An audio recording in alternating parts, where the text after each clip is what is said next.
Big news yesterday. FBI agent, this Tom Thibault, gets escorted out of the building because it appears he's been all over Donald Trump, from hiding the Hunter Biden laptop stuff to, according to Trump's people, he was the one behind the FBI raid on Mar-a-Lago, whatever. Not about Trump.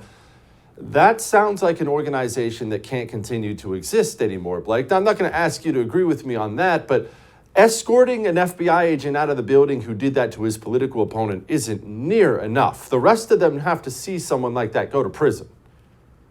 I think that's right. Maybe the FBI can continue to exist, but it needs to be depoliticized. And that means you need to fire and probably investigate and prosecute a lot of the top political brass of the organization. Maybe there's some good rank and file people. Maybe you agree with that.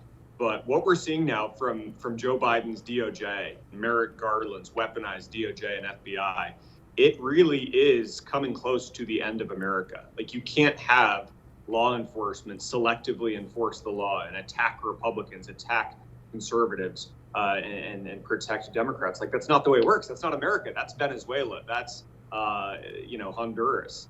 This is un-American. And so sometimes, and I see the media coming after me, they're saying, oh, Blake is talking bad about law enforcement. No, I love law enforcement when it enforces the law and on a neutral and equal basis, right? I think, and now this latest revelation that the FBI coerced Facebook into censoring the Hunter Biden laptop story. You have militarized federal law enforcement working with a $1 trillion mega corporation to alter the results of an election. Like, that is so crazy. That's banana republic stuff. And I don't care if it's post-primary and it ruffles some feathers. I'm going to still talk about that because it's important that we get to the bottom of this before it's too late. Blake, why can't the left see it? And I mean it this way.